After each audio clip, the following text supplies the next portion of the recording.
Let's mic चुनावी यात्रा। नमस्कार, लेट्स माइक चुनावी यात्रा में आपका स्वागत है। मैं हूं राखी जैन। बिहार में चुनाव की तैयारियों को लेकर chief election commissioner Gyanesh Kumar ने पटना में प्रेस कॉन्फ्रेंस की। उन्होंने कहा, बिहार में एसआईआर पूरी तरह सफल रहा। मतदाता सूची में सबसे बड़ी पहल रही। 24 जून 2025 को एसआईआर शुरू हुआ और वक्त पर समाप्त हुआ। सफल एसआईआर के लिए वोटर्स को धन्यवाद।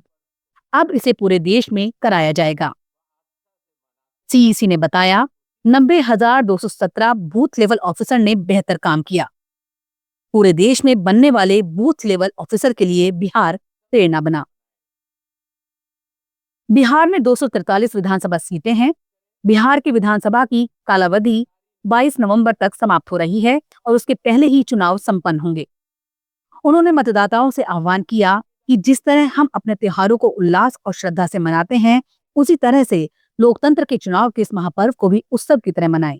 भी मतदाताओं से यह आह्वान करता हूं कि आइए, जिस तरह से हम अपने त्योहारों को उल्लास और श्रद्धा से मनाते हैं और विशेष रूप से बिहार की छठ पूजा जैसे महान लोक पर्व को पूरे उत्साह व आस्था से मनाते हैं, उसी तरह से लोकतंत्र के चुनाव के इस महापर्व को भी उत्सव की तरह मनाएं।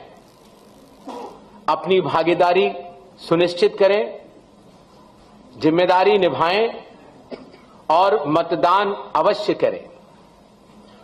अपना भागीदारी पक्का करें, जिम्मेदारी निभाएं, आप वोट जरूर करें। धन्यवाद। बीजेपी के बिहार चुनाव प्रभारी धर्मेंद्र प्रधान सीट शेयरिंग का फार्मूला लेकर रविवार को सबसे पहले लल्लन सिंह से मिले। उसके बाद मांझी के आवास पहुंचे। खबर है कि धर्मेंद्र प्रधान के सीट शेयरिंग फार्मूले से मांझी नाराज हो गए हैं। महज 15 मिनट की मीटिंग के बाद धर्मेंद्र प्रधान, सम्राट चौधरी और विनोद तावड़े बाहर निकल आए। बीजेपी नेताओं ने मीडिया से कोई बात नहीं की। उसके बाद मांझी भी आवाज से निकले और कहा, कोई राजनीतिक बात नहीं हुई है, औपचारिक बैठक थी, मैं दिल्ली जा रहा हूं। हालांकि दिल्ली रवाना होने से पहले धर्मेंद्र प्रधान और विनोद तावड़े ने उपेंद्र कुशवाहा से भी मुलाकात की। बताया जा रहा है कि सीट शेयरिंग पे अंतिम फैसले के लिए भाजपा नेतृत्व कुशवाहा से मिलने पहुंचे थे। करीब आधे घंटे तक बातचीत हुई, लेकिन मुलाकात के बाद किसी भी नेता ने बयान नहीं दिया। आवास पहुंचे। खबर है कि धर्मेंद्र प्रधान के सीट शेयरिंग फॉर्मूले से मांझी नाराज हो गए। महज 15 मिनट की मीटिंग के बाद धर्मेंद्र प्रधान, सम्राट चौधरी और विनोद तावड़े बाहर निकल आए। उसके बाद मांझी भी आवाज से निकले और कहा कि कोई राजनीतिक बात नहीं हुई है, औपचारिक बैठक थी, मैं दिल्ली जा रहा हूं। हालांकि दिल्ली रवाना होने से पहले धर्मेंद्र प्रधान उपेंद्र कुशवाहा से मिले। बताया जा रहा है कि सीट शेयरिंग पर अंतिम फैसले के लिए भाजपा नेतृत्व कुशवाहा से मिलने पहुंचे थे। इससे पहले धर्मेंद्र प्रधान ने 2 दिनों तक बीजेपी नेताओं के साथ बैठक की। इस बैठक में संभावित उम्मीदवारों के नामों पर विस्तृत चर्चा की गई। पार्टी ने करीब 60 सिटिंग सीटों पर समीक्षा की। टिकट में तो हमारा 3-4 तरह का क्राइटेरिया है। पहला है कि जिस सिटिंग सीट के विधायक का बिहार विधानसभा में नेता प्रतिपक्ष और राजद नेता तेजस्वी यादव अंबेडकर दलित आदिवासी अधिकार संवाद कार्यक्रम में शामिल हुए। इस मौके पर तेजस्वी यादव ने कहा, 17 महीने हमारी सरकार थी तो हमने 65% आरक्षण को बढ़ाया, लेकिन भाजपा के आते ही उस आरक्षण को समाप्त करवा दिया गया। ये भाजपा आरक्षण चोर पार्टी है। हमारे चाचा यानी कि नीतीश कुमार की स्थिति अब ठीक नहीं है। इतनी बार उन्होंने पलटी मारी है कि उनका सिर चकरा गया है। अब हमें उनकी स्थिति को देखते हुए बहुत पीड़ा हो रही है। हमारे चाचा की अब स्थिति ठीक नहीं। इतना बार पलटी मारे कि उनका सर चकरिया गया। अब वो उम्र हावी हो गया है। कल देखिए क्या वीडियो आया उनका, क्या कर रहे हैं भाई। इससे पहले राष्ट्रगान का पान, हमारे पिता को ससुरा कहते हैं, जो कि उम्र में बड़े हैं। क्या बोली, क्या भाषा, क्या हरकत। अब हमको बड़ी पीड़ा हो रही है उनकी स्थिति को देखते हुए। बीजेपी हाईजैक कर लिया है।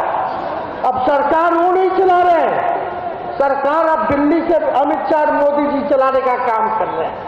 वो केवल कठपुतली बने हुए हैं, केवल चेहरा बने हुए हैं। आज लोगों को न्याय नहीं मिल रहा।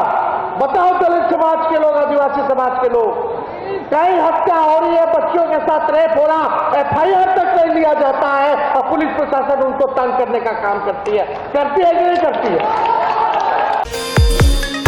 महिला कांग्रेस की राष्ट्रीय अध्यक्ष अलका लांबा ने बिहार वोटर लिस्ट में नाम काटे जाने को लेकर सरकार पर जमकर निशाना साधा है। उन्होंने कहा कि नरेंद्र मोदी और अमित शाह के इशारे पर चुनाव आयोग ने बिहार में SIR के नाम पर भारी फर्जीवाड़ा किया है। बिहार में करीब 3.5 करोड़ महिला मतदाता हैं, लेकिन करीब 23 लाख महिलाओं के नाम वोटर लिस्ट से काट दिए गए। ये महिलाएं आगामी विधानसभा चुनावों में वोट नहीं दे पाएंगी। हमारा मानना है कि ये फैसला संविधान के खिलाफ है। बिहार में 3.5 करोड़ 3.5 करोड़ महिला मतदाता हैं, उसमें से 23 लाख के करीब महिलाओं के वोट कटे, जिसका प्रतिशत बनता है 6.28 महिलाओं के वोट काट दिए गए। हम इस फैसले को संविधान के खिलाफ फैसला मांग रहे हैं। कैसे है ये फैसला संविधान के खिलाफ? बाबा साहब अंबेडकर ने हम महिलाओं को वोट का अधिकार दिया। भाजपा RSS ने उसी संविधान पर वोट के अधिकार पर हमला करते हुए 22-23 लाख महिलाओं को बिहार में वोट से वंचित कर दिया। शंकराचार्य अविमुक्तेश्वरानंद सरस्वती ने रविवार को शिवहर में बड़ा बयान दिया। उन्होंने कहा कि गौ रक्षा की बात करने वाले किसी भी दल या संगठन का वो समर्थन करेंगे, यहाँ तक कि AIMM का भी। उन्होंने सवाल उठाया कि जो लोग हिंदू और हिंदुत्व के नाम पर वोट मांगते हैं, वो गौ रक्षा पर चुप क्यों हैं? ये बयान उन्होंने शिवहर नगर स्थित प्रसाद उत्सव मैरिज हॉल में पत्रकारों से बातचीत के दौरान दिया। शंकराचार्य ने जोर देकर कहा कि गौ माता किसी विशेष जाति, पंथ या पार्टी से संबंधित नहीं है, बल्कि पूरे भारत की पहचान है।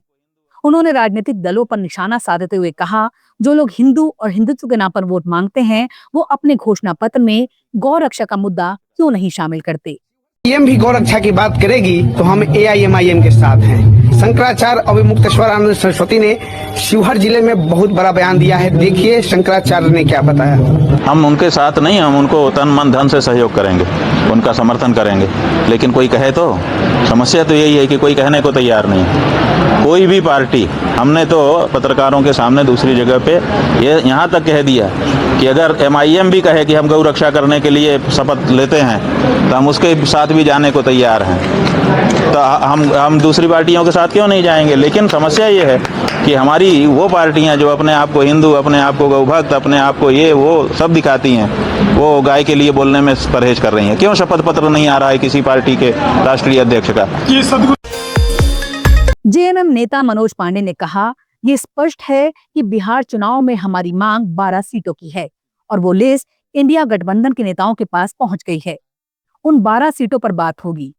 कल हमारे 2 नेता बिहार जाएंगे और तेजस्वी यादव से बात करेंगे, फिर औपचारिक रूप से घोषणा की जाएगी। जो फहरिस्त है उसमें बात होगी कि हम कितनी सीटों पर, हमारी मांग तो 12 सीट की है, लेकिन बातचीत में कुछ हो सकता है, कुछ कॉम्प्रोमाइज हम करें। ये डिपेंड करेगा कि किस तरह की बातचीत, किस माहौल में बातचीत हो रही है और हमारी राजनीतिक हैसियत जो है उस अनुसार हमें सीट चाहिए और लगभग सहमति भी बनी हुई है। तो एक बार अंतिम निर्णय का घोषणा का हम लोग इंतजार करें। निश्चित रूप से हमें ससम्मान वहां जगह मिलेगा। चुनावी यात्रा में फिलहाल इतना ही। देखते रहिए, सुनते रहिए लेट्स माइक।